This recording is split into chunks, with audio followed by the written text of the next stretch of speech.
Fala pessoal, Vini Machado aqui, estamos começando mais um episódio do podcast Influência com Sotaque. Eu tô com um cara genial, um cara que ama esporte e fazedor. Já falando com ele aqui, eu já entendi que é dos meus, gosta de fazer acontecer e é dinâmico e fez muita história. Em 4 anos já que ele tá como diretor de marketing do grupo Suplay, ele tem feito um trabalho e um barulho muito grande no mercado. Eu tô falando com o Lucas Bueno. Muitíssimo obrigado por estar aqui comigo. Tô feliz demais. Obrigado, Vini. Obrigado, pessoal aí da audiência. Espero contribuir de alguma forma com você, com o pessoal que acompanha Sotaque aqui, pra gente falar de influência, falar de estratégia do nosso setor e filosofar um pouco Agora sobre falar de Brasil. falar de diferenças. É isso aí. Vai ser bom. Cara, como é que um cientista do esporte virou marqueteiro? Vini, boa pergunta, né? O meu pai me faz essa mesma pergunta. Até hoje eu quero saber, né? Ele começou fazendo a pergunta da onde eu tinha tirado ciência do esporte, né? Porque na época tinham 2 universidades só no Brasil que tinham esse curso. Cara, mas basicamente a virada de chave aconteceu durante um programa de mobilidade estudantil, né? O Erasmus, onde eu fui fazer. Meus amigos brincam que eu fui aprender o segundo idioma em Portugal, mas era a faculdade que era a grande formadora de treinadores do futebol europeu. Né? Pra você ter uma ideia, José Mourinho era o grande ícone da época e ele tinha feito toda a parte de graduação, especialização dele lá. E eu fui pra lá querendo ser treinador, né? Meu sonho era ser um novo Bernardinho. O coach. Ser treinador de vôlei mesmo. É real isso aí, eu queria ser treinador de vôlei. E aí, nessa mobilidade estudantil, me ocorreu de ir lá puxar disciplinas que eu não teria aqui.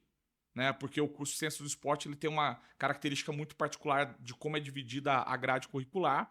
E aí, chegando lá, eu puxei, cara, estatística, gerenciamento de projetos, marketing esportivo, e não tinha TV na onde eu morava, no alojamento. Então, cara, comecei a consumir livro pra caramba sobre disciplinas que não me eram habituais, que não me geravam tipo de conforto nenhum. Mas desses 7 meses lá na Europa, eu falei, cara, poxa, eu acho que tem uma perspectiva, um caminho para se seguir aqui, que eu tenho soft skills, talvez, que possam ser aceleradores para mim. Eu era muito jovem, estava no processo de descoberta profissional, apesar de já estar indo para o último ano de faculdade na ocasião. E aí foi quando eu decidi ir para o Brasil, voltei, mergulhei de cabeça, falei, não, cara, eu vou trabalhar com marketing esportivo. Até então eu queria ser especialista em marketing esportivo. E a partir daí comecei a desenrolar minha carreira depois de formado, graduação, pós-graduação, MBA, até chegar onde estou aqui hoje, conversando com você e com o pessoal, para mostrar como eu me moldei ao longo do tempo, tendo uma formação um pouco cartesiana para quem atua na área, né? Cara, é muito louco, né? A vida da gente, ela vai surpreendendo, né? A gente pensa numa coisa e aí vai pra outra. Eu queria trabalhar com arte, por exemplo, e aí cheguei junto com revista, depois fui pra...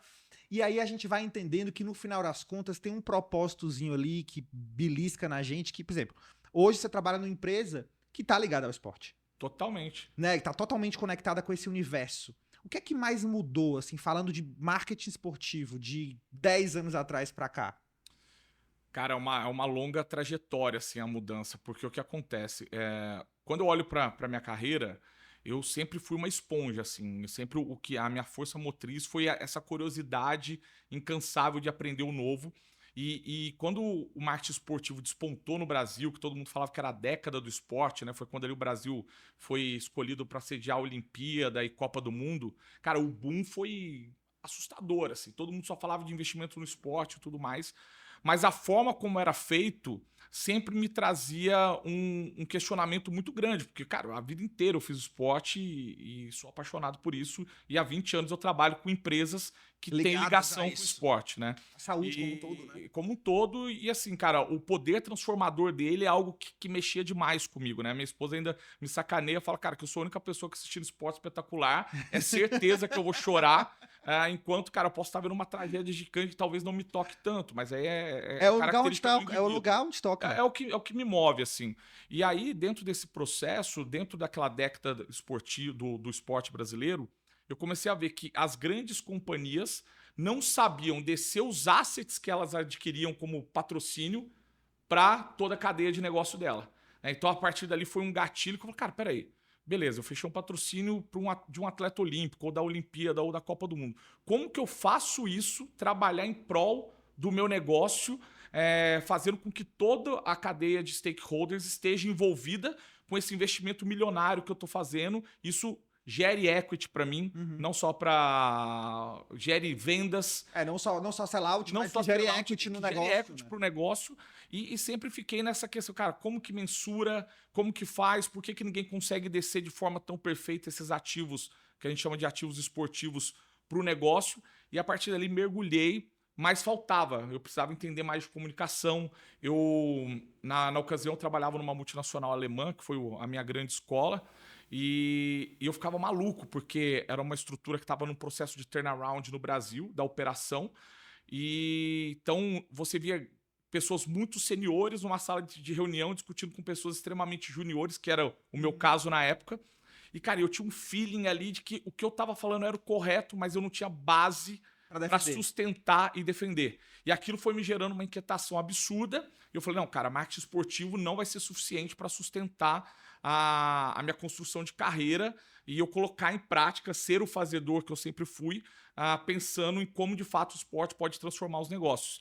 E aí me mobilizei e falei, cara, eu vou ficar uma temporada sem consumir nada relacionado ao esporte. Sério? Sério. E aí o que eu fiz? Eu fui... Pra resetar? Não, porque eu precisava desenvolver bases técnicas, conceitos realmente de marketing, de comunicação. E aí fui para dentro da FIA USP lá, onde na minha sala era só gente do varejo, gente do agro, gente da indústria de bens de consumo. E a partir dali eu comecei a construir uma base bem sólida para conseguir, no ambiente de negócio que eu estava inserido, no meu trabalho, colocar em prática tudo aquilo que eu tinha como crença.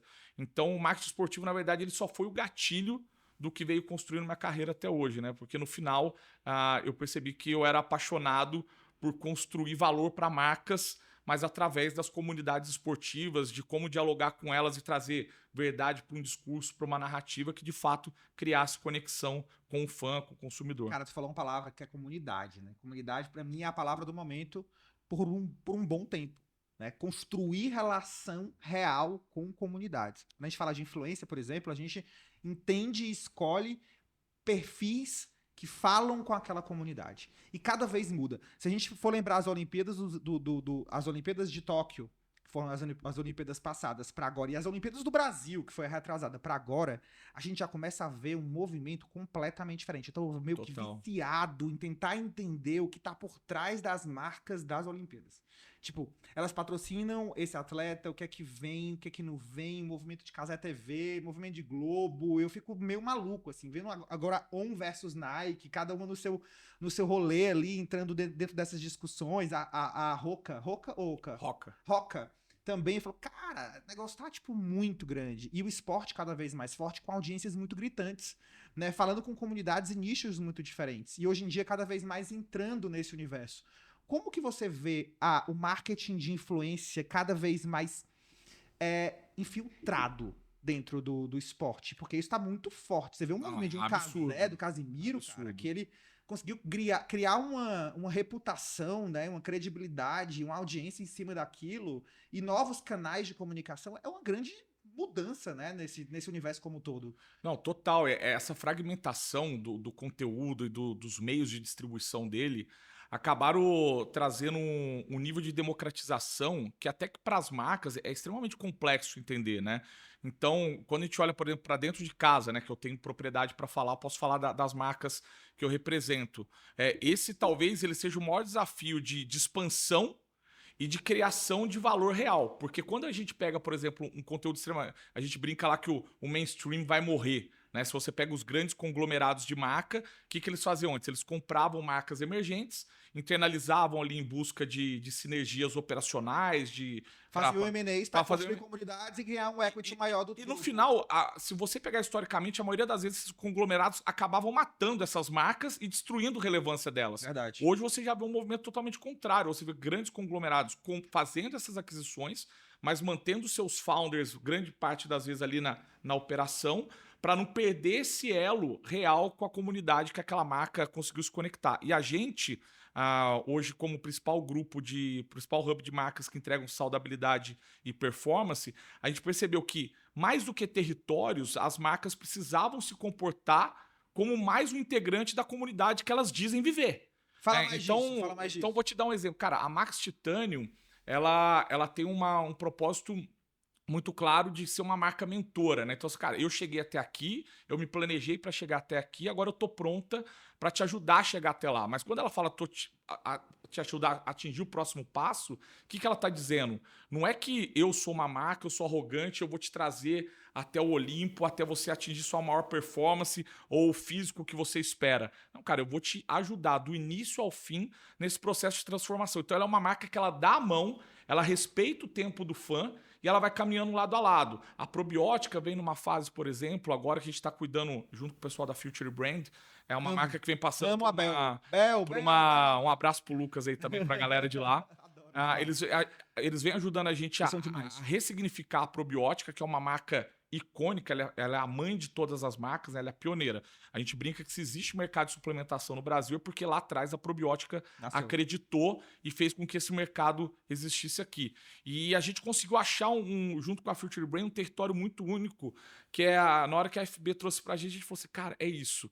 A probiótica, ela traz conquistas reais. Então você tem a Max Titano, extremamente aspiracional, a probiótica migrando para uma marca que fala sobre conquistas reais, independentemente o seu personal best, né? Você trazendo suas melhores versões diariamente, por mais que possa parecer um discurso pasteurizado, mas quando você vai para a execução do posicionamento com isso, você começa a ver que é muito mais do que falar que é você versus você. Né, porque isso é muito raso. Né? Então, quando a gente fala de conquista real, é saber celebrar cada avanço que você tenha, não só do ponto de vista esportivo, social, de carreira e por aí vai. E a marca vem agora com pilares mais bem estabelecidos. E a Dr. Peanut, que ressignificou a categoria de pasta de amendoim, né? A gente fala que existe o antes Dr. Peanut e o depois Dr. Peanut, porque realmente é um produto incomparável, né? É unbelievable, que é o que a gente fala, numa plataforma totalmente forte de indulgência, mas que o mais importante não é o posicionamento que as marcas têm, mas é a forma como elas se comportam junto a essas comunidades. Então você não vai ver nenhuma marca do grupo Suplay tendo uma postura soberba ou até mesmo, cara, são marcas altruístas, assim, sabe? Ela empresta muito dela pro próximo porque ela quer que o próximo, esse fã, empreste muito dele pra gente. Então a gente fala que são marcas que vão se moldando com as características do próprio fã dela. Né? Então, mais do que falar que é o fã no centro, e a gente estava até discutindo aqui nos bastidores, por exemplo, com a Sara, poxa, a gente tem um concorrente que é uma DNVB agressivíssima do ponto de vista de posicionamento de preço. Mas, cara, ela entrega um posicionamento pragmático, custo-benefício, ok. Não é uma crítica, é um modelo de negócio. A gente vem para um processo de construção de valor onde a gente tem um compromisso claro. E se você falar com um cara lá da ponta de vendas, ele vai te confirmar. De entregar marcas que têm alma. Né? E porque a gente Marcas realmente... Que são marcas que a gente acredita que uma marca que tem alma, ela vai criar uma barreira de proteção para você perpetuar o teu negócio, mas perpetuar através de perpetuar a história do fã. Né? Então, só para finalizar esse raciocínio, quando a gente fala de comunidade, para você ter uma ideia, o primeiro slide da minha apresentação na convenção de vendas esse ano era um desenho de um filho de um cliente, onde você tinha um pote da Max, o pai vestido de Max, e um dinossaurozinho, que é o Dino, que é um dos nossos principais atletas. Então, cara, eu falo que não existe gatilho de vendas maior ou atributo maior para a construção de equity que o sentimento de pertencimento. E quando você acaba se despindo como marca para entender que dentro da comunidade mais você se apropria do fã para construir a tua alma, aí você inverte o jogo, você consegue perpetuar muito mais o negócio. Caralho. Foi aula. Tô aqui impressionado. Porque é realmente o que eu acredito. Assim. A minha esposa fala que é muito romântico, mas não é nada romântico. Isso é muito real, porque na verdade eu acho que o grande lance das marcas hoje é conseguir de fato engajar uma comunidade, ser um love brand, né, onde as pessoas se sintam donas daquela marca, se sintam partes, quase como um amigo, uma coisa que você tem prazer de usar e que aí você se conecta. E para você se conectar com as pessoas hoje, você precisa trazer verdade. Né? Não é só sobre interromper, é sobre entreter. Sim. Né? Como que você consegue construir uma marca de suplemento e construir toda essa conversa, esse diálogo? Né? Qual o segredo, na tua opinião, de você, de fato, construir um love brand? Você já trouxe o nosso segredo, né? A gente, desde 2016, eu nem estava lá, eu acho que, mesmo que de forma instintiva, a Mariane, o Carlos, o Alberto, que são os fundadores, eles tinham isso já enraizado no negócio, que tem, a gente fala que o nosso pilar é o sportainment, né? O esporte e o entretenimento, ajudando no processo de educação, de consumo, ou de entretenimento mesmo, para a pessoa, cara, se sentir aliviada, ter um momento do dia dela que é aquele break, ele fala, cara, deixa eu consumir um negócio diferente aqui no meu dia a dia. E acho que para esse processo de construção, a marca tem que não só saber ouvir, mas saber observar, né? Então, eu gosto de dar muito caso recente que a gente é, criou, que, cara, foi super instantâneo, que é o lance da gente aprender e se apropriar dos melhores atributos de quem está no nosso entorno, né? A gente tem 2 atletas, que é o Jorlan, que é uma pegada super old school, assim, um personagem único, e o Rafa, que é super aspiracional, é o melhor brasileiro na categoria Open, ficou em 10º lugar no Mr. Olympia ano passado, e eles começaram a fazer um crossover entre eles, de treinar, e toda vez que eles iam treinar, eles pegavam um copo, e aí eles falavam, não, essa é a verdadeira essência do bodybuilding. Aí eles colocavam o pré-treino, e eles não usavam coqueteleira, nada, eles pegavam um garfo e mexiam o garfo. E aí faziam um barulhinho. E, cara, a gente começou a ver, cara, muita gente fazendo isso, marcando eles repostando. Fazendo isso. Cara, vamos fazer o copo da essência com garfo. Aí o pessoal falou, cara, vocês estão loucos, vocês vão fazer um compra e ganha que ganha um garfo. E a gente, cara, em 2 semanas a gente subiu a campanha. Em 48 horas a gente esgotou o estoque de uma promoção, tipo, super rápida ali, de pegar algo que eles criaram, o fã engajou. E acho que é isso.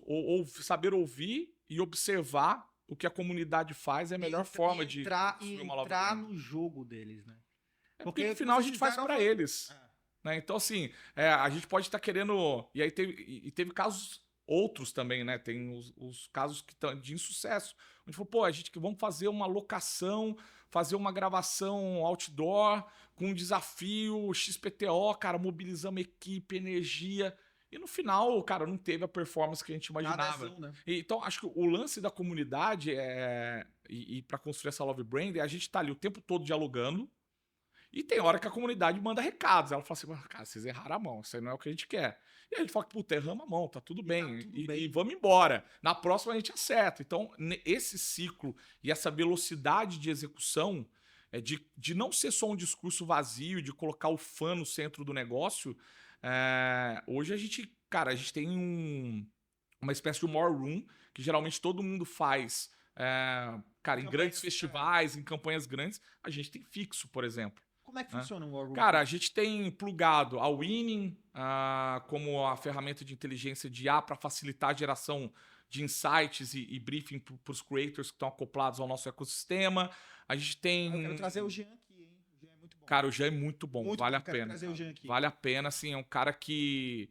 Cara, realmente, o espírito que ele teve ali, até para não perder, de sair de um lugar onde ele estava super bem como executivo e trazer... Porque realmente ele criou um negócio que é capaz e nos ajuda muito, por exemplo, a se antecipar e não em criar cultura, mas beber da fonte da cultura. Legal. Isso faz uma puta diferença para uma marca que deseja ter um elo mais forte com a comunidade. Então essa War Room nossa, a gente tem ferramentas de social listening plugado o tempo todo, ferramentas de influenciadores, tem a Winning, e, cara, eu acho que o mais importante, cara, a gente tem o BI do B2B e também o BI da Vtex plugado, porque, cara, querendo ou não, por mais que a gente se relacione com a comunidade, é dentro da performance de vendas, que também acaba sendo o nosso fruto final de saber se de fato a gente está conseguindo se conectar e não só ser uma narrativa bonita, mas ser uma narrativa eficiente que se retroalimenta. Então é uma coisa que a gente fala muito para os nossos parceiros atletas, os creators, falar, cara, a gente pode fazer a melhor campanha do mundo,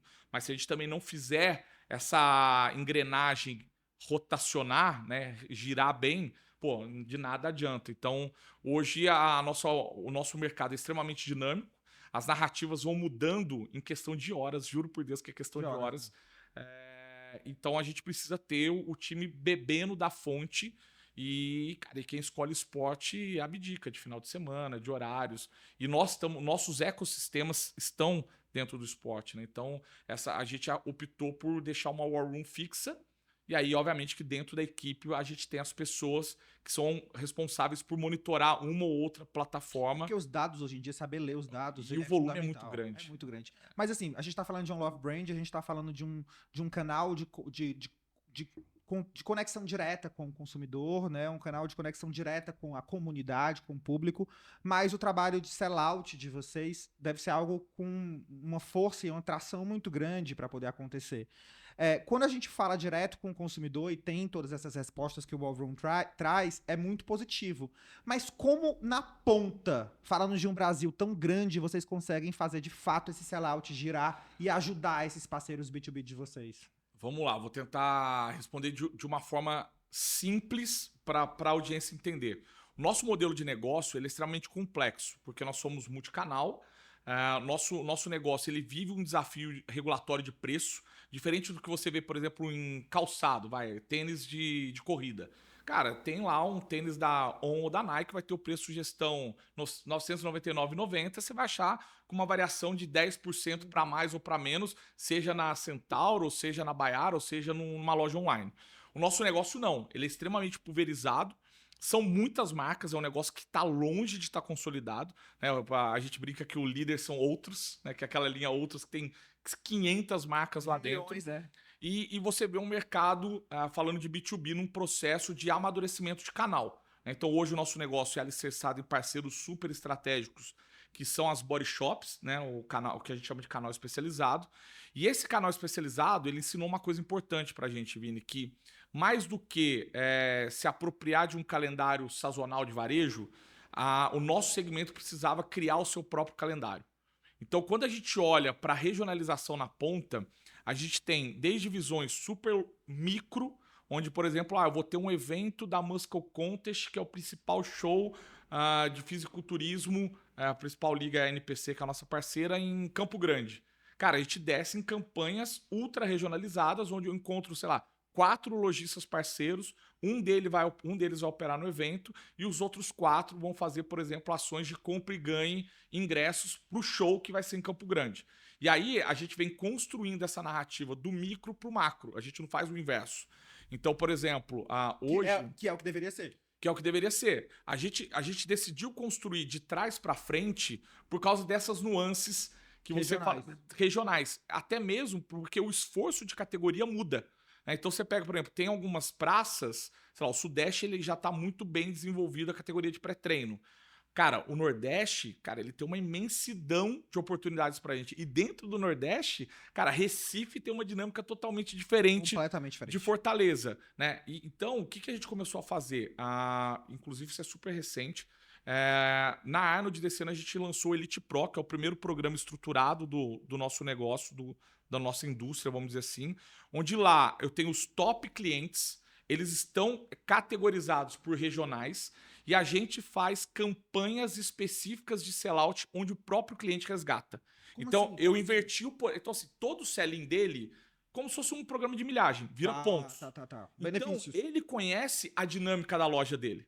Então, cara, um cara que é distribuidor, ele precisa de volumetria de brinde. O cara que, de repente, é uma body shop, ele precisa de um prêmio muito aspiracional, como, por exemplo, treinar com Gabriel Zancanelli no nosso CT. Ele vai lá, dentro da plataforma, ele resgata, ele recebe um enxoval de positivação para ele na loja, ele positiva a loja, ele positiva a campanha, e depois que tem o vencedor da campanha, por exemplo, lá na ponta para vir treinar com o Gabriel Zancanelli, a gente faz todos os trâmites, traz o cara para treinar com o Gabriel Zancanelli. Então o que a gente fez? A gente, obviamente, tem o Always On promocional, claro, mas dentro do Elite Pro, que é o nosso programa, o próprio cliente consegue como se você fazer a leitura. Vários marketings regionais onde os clientes trazem para ti a leitura que funciona naquela região. E ele pode escolher a mecânica que ele quer. Então, o cara, vou dar exemplos que existe, tá? Cara, para mim funciona muito simples, tá? É varejo puro. Cara, funciona balões de prêmios. O cara vai receber na loja dele 100 balões. O outro fala, não, para mim o que funciona é raspadão. Aí o cara recebe um raspadão na loja dele. Cara, o Lucas, tu tá falando então, a gente conseguiu... tá falando é genial. Porque, assim, hoje em dia, o grande modelo do futuro do marketing é despadronizar.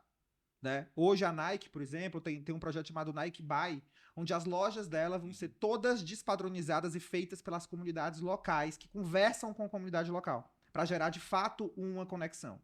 E o que vocês já fazem é isso. É um modelo óbvio, always on, que precisa ter de posicionamento, awareness de marca e reputação, Perfeito. mas uma despadronização onde o cliente regional traz o que faz sentido para ele e vocês têm um back-office para poder sustentar o que ele precisa. Exato, exato. E acho que a grande beleza disso foi porque a gente chama de padronização, a gente conseguir levar algo que é muito aspiracional para uma realidade local. Então, por exemplo, teve recentemente em Colatina, no Espírito Santo, cara, um cliente entrou no Elite Pro. Cara, o Jorlan, que é um patrocinado nosso, tá num momento único.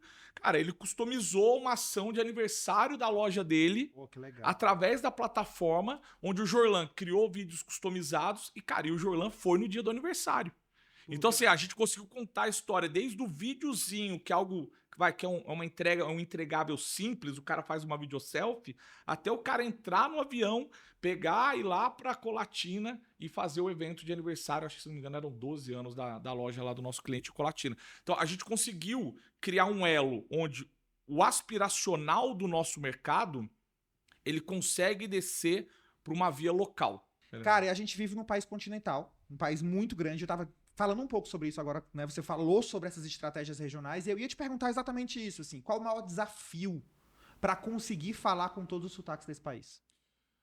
Sendo honesto, a gente não consegue, né? A gente se esforça muito, mas a gente não consegue. Porque quando você olha pro tamanho do nosso portfólio, o fato que cada categoria tem um desafio por região e que nem sempre a mesma forma de comunicar vai emplacar, porque os gatilhos são diferentes, a gente se esforça o tempo todo, mas a gente ainda não encontrou a solução. O que a gente faz é ficar testando o tempo todo, né? Então, campanhas regionais, a Probiótico, uma época, a gente chegou a fazer, se não me engano, acho que cada representante fazia sua própria curadoria, traziam nomes, e a gente chegou a ter 140 influenciadores. Assim, tem que ser com a gente, pô. Agora tá resolvido, né? Agora tá resolvido. Não, mas é verdade, assim, eu acho que o grande lance também é usar muito, eu acho que é uma boa estratégia falando isso, é usar muito quem está no local para trazer pra gente quem faz sentido. Isso é muito bom, isso é muito válido. A gente mesmo, fazendo curadoria, a gente usa muito esse recurso manual de pedir para influenciadores locais sugerirem outros influenciadores para fazer parte dessa comunidade, porque é muito importante a gente conseguir dar essa dinâmica. Mas falando de marketing de influência, eu percebo muito forte a ascensão cada vez mais dos atletas serem influenciadores, mas de influenciadores dentro dos nichos. E cada vez mais a gente percebe que grandes marcas, elas não contratam mais um influenciador que fala de tudo, elas querem influenciadores especialistas. Sim. Existe para vocês uma diferença de resultado quando a gente lida com um especialista e quando a gente lida com um influenciador de lifestyle de uma forma geral? Total. De novo, a gente tem que olhar um espectro, uma perspectiva de marca e uma de negócio. Quando a gente olha para a marca, hoje a gente está no seguinte desafio: como eu transformo o atleta em creator? Porque ainda existe uma barreira muito grande por parte de atletas. Aí, quando eu tô falando de multimodalidades, cara, não, eu sou atleta. Cara, eu tenho que focar na minha alta performance esportiva. E a gente fala, cara, não, calma. Dá para você ser atleta, ser creator e exercer o seu papel de influência. Tá aí, cara, Raíssa nas Olimpíadas, Felipe Toledo, Gabriel Medina e por aí vai. Então, quando a gente olha para o nosso atual pool, a gente fala que a gente é quase que uma universidade. Porque a gente coloca esses ativos nossos, esses parceiros, para capacitar em processo constante. Pra você ter uma ideia, eu lembro quando eu entrei na Suplay, tinha um diretor de teatro dentro do pool de colaboradores, porque a gente queria ensinar o atleta a se portar com mais desenvoltura na frente das câmeras. E a gente veio evoluindo isso, né? Então, hoje, se vocês forem, por exemplo, no nosso centro de treinamento de São Caetano, é uma estrutura que se assemelha muito a um estúdio como o Flow, como o Podpah. Então, você tem produtora executiva, você tem 2 câmeras, você tem a galera que faz a sinopse dos conteúdos. E, obviamente, que para uma empresa fazer isso, porque, cara, por isso que o GC tá estourando, né? Vocês estão aí, muita marca, inclusive do nosso segmento, está abdicando de criar conteúdos proprietários. Para contratar influenciador que cria. Para fazer tudo. Nativo digital, si. Perfeito. E o GC Creators vem para isso. Só que a gente realmente acredita que dá para ter um balanço, tá. Que dá para ter um equilíbrio, que uma marca, ela pode ser uma criadora de conteúdo desde que ela entregue cara, algo que a audiência queira, como se ela de fato fosse um influenciador. Então, assim, a gente tem algumas regras de tentar interromper o menos possível, de cocriação, né? O próprio atleta, ele tem autonomia. Sei lá, tem um atleta nosso, cara, na verdade ele é uma lenda, que é o Eduardo Corrêa, que ele é super ativo em cocriação. Então, cara, você tem ali no grupo, ele, cara, o que você acha disso? Cara, eu peguei e tal. Aí a Winning gera um relatório para a equipe dele, porque hoje, olha que loucura que é o nosso ecossistema. A gente tem um hub de conteúdo. Os nossos atletas, dentro das condições contratuais, a grande maioria tem o que a gente chama de anexo a eles um outro hub de conteúdo. Então, por exemplo, o Eduardo Corrêa tem o cameraman dele. Sim. Cara, o Pacho tem o cameraman dele. O Ramon tem o Steph, que é o cameraman dele. Então, todo esse ecossistema, quando você coloca na ponta, cara, é uma baita fábrica de produção de conteúdo. Então, a gente está no momento de aprimorar e as plataformas têm nos ajudado a isso. Então, cara, nosso time de câmera, por exemplo, 2 meses atrás, fez uma imersão com o pessoal do YouTube, né, que abriu as portas para, cara, vamos por essa prática, melhor aqui, melhor ali. Então, é o tempo todo aprimorando o próprio time interno. E o segundo ponto é a gente tentar olhar com menos... Como é que eu vou falar isso sem ser polêmico? Sem tantas regras, né? Porque isso para uma marca liberdade criativa. E assim, é uma liberdade criativa que quando você tem marcas que têm posicionamentos tão fortes quanto as marcas do Grupo Suplay, realmente dá um receio. Mas ao mesmo tempo, hoje, a gente já fez esse teste AB, tá? O mesmo conteúdo embarcado no nosso canal proprietário e no canal proprietário de um dos nossos assets. A performance no asset era 10 vezes maior. Porque no final do dia, a comunidade ela tá muito mais inclinada a consumir Rafael Brandão do que Rafael Brandão na Max Titânio. Sim, claro. E aí o desafio nosso passa a ser como que esses conteúdos se retroalimentam. Então, quase como se cada ponto de contato, a gente sabe que também a hora do fã é finita, ele pudesse acompanhar em uma parte. Então, por exemplo, o Ramon foi para Vegas agora fazer uma temporada com o Flex Lewis, que é um atleta, cara, 7 vezes campeão do Mr. Olímpia, conhecido por ter uma mentalidade fora do normal. E, cara, todo jogo, antes deles embarcarem para Vegas, foi combinado. O que ia ser veiculado no conteúdo no canal do Ramon, o que ia ser no canal da Max e o que ia ser no canal do Flex. Então, meio que a história ficava se retroalimentando em 3 canais diferentes. Então, é uma operação complexa de ser feita assim. A gente é um bebê para fazer, na verdade. Esses dias a gente está participando de um programa junto com a Arezzo & Co. E eles estão capacitando vendedores para serem creators da marca.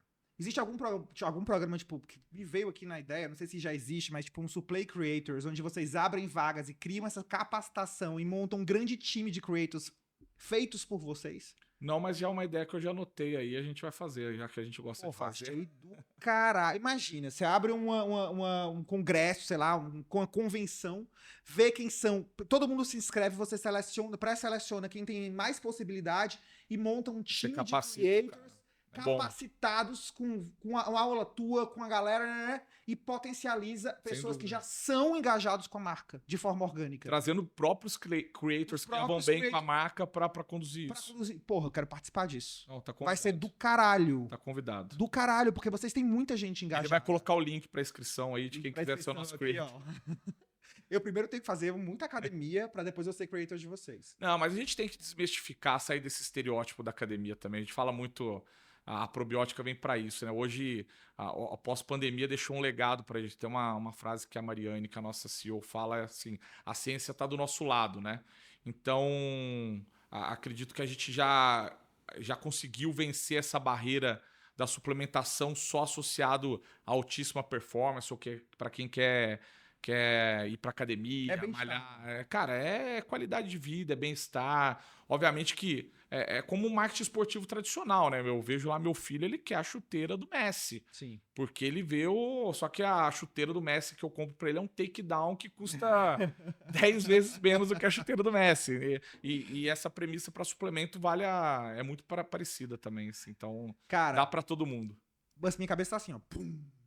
Tipo, muito foda. Muito foda. Tipo, superou assim. Eu já achava que ia ser foda, mas, tipo, superou muito. Não, fico feliz. Muito foda mesmo. Eu queria finalizar com uma pergunta sobre. Eu acho que você trouxe muita muita informação para o nicho, para B2B, B2C, creators, dados, que eu acho que é uma coisa muito importante. Acho que a gente tem muito insight aqui. Mas o que você vê do futuro do marketing? Você fala assim, Vini, pelo que eu estudo, pelo meu feeling, pelo que eu já vi, apostem nisso, que eu acho que esse caminho é um caminho que vem com muita força. Para mim, eu vejo dois caminhos claros, assim, que um dá muito trabalho, que é a verticalização saindo da comunicação só e de conteúdo para ser uma verticalização de portfólio também, seja com marca, outras. Por isso que a gente está virando um hub de marcas, é a nossa visão, ser o principal hub de marcas. Porque em um ambiente que, cara, quem tenta se comunicar com todo mundo acaba não se comunicando com ninguém. Então isso não é nada novo, na verdade. Eu só penso que só vai vir com mais intensidade. Porque só a verticalização vai permitir com que se crie realmente pontes reais entre marcas e fãs, assim, né? Eu sempre falo fãs, não falo consumidores. Essa é a premissa. Quando você consegue que seja fã, é que você tá certo. Exato. Então, assim, isso é uma coisa que eu bato muito. E acho que também abrir espaço para o que não é convencional, né? Então, eu gosto de dar o exemplo que agora a gente está em plenos Jogos Olímpicos e a gente estava conversando assim no escritório e a gente falou, cara, a gente fala de histórias reais, conquistas reais. Aí alguém falou, cara, mas por que treinador não ganha medalha? Cara, foi uma pergunta que alguém fez lá e a gente falou, cara, realmente, né, meu? Chegou a Olimpíada, cara, e todo o ciclo olímpico é a mesma coisa. Cara, vão lá, as marcas pegam os principais atletas, pegam os atletas com potencial. E a gente falou assim, não, cara, a gente vai fazer diferente. A gente vai querer ser a marca dos treinadores do Brasil. E aí a gente soltou, isso na verdade tem uma esteira que vai ser percorrida, né? Não dá nem pra eu abrir tanto assim. Mas, cara, pô, no final, quem transforma o sonho da medalha em realidade? Óbvio, tem o potencial genético, físico do atleta. Mas se não tem um ser humano ali chamado treinador, que é um cara que ele muitas vezes todo mundo fala, pô, ele é um treinador porque ele foi um atleta frustrado. Na faculdade, quantas vezes eu ouvi isso? Mas, na verdade, esse cara tá emprestando a energia dele, a crença dele para formar um ser humano melhor, para que esse ser humano consiga trazer uma medalha que enobreça, que enche de orgulho uma nação inteira. Um coach, ele é muito valorizado. E a gente não entendia, porque aqui ninguém falava de treinador. Então a gente falou, cara, não, nossa campanha para as Olimpíadas vai ser centrada no treinador. Né? A gente, obviamente, tem grandes atletas lá, tem o Paulo André, que, cara, é super famoso porque participou do Big Brother. Você tem o Gabriel Garcia também, que é um menino super talentoso. Você tem a Raíssa do MTB. A gente falou, cara, nós vamos falar do treinador. Por exemplo, o Kiko, que foi medalhista agora com o William no judô. Cara, se não me engano, foi a 5ª ou 6ª medalha que ele trouxe pro Brasil. Então, assim, cara, é um negócio que tem muito valor. Então, acho que o futuro do marketing talvez passe pelas marcas começarem a enxergar a beleza onde não necessariamente existe holofote, mas precisa de uma marca colocar o holofote ali para que o público em geral veja beleza numa determinada coisa, sabe? Eu acho que é a intensidade da verticalização com ver beleza onde talvez ninguém esteja vendo. Acho que esse é o futuro. Gênio. Valeu, Gênio, cara. puta que pariu. Eu amei demais. Valeu, cara. Obrigado. Sério, cara, né? Papo não, sério mesmo, assim, achei foda. Achei muito bom, achei uma grande aula. E é isso. Eu espero que vocês tenham gostado. Eu amei mesmo. Parabéns por tudo, assim. Por onde vocês estão, pela construção de realmente comunidades com grandes fãs. Dessa marca, assim, que realmente é engajada e que olha diferente e que entende o poder do Brasil, o poder dos creators, o poder do marketing de verdade, dessas construções de comunidades. Parabéns de verdade mesmo. Sim. E eu espero que vocês tenham gostado, eu amei. O Lucas com certeza vai vir várias vezes aqui. E até a próxima, pessoal. Valeu, gente. Valeu.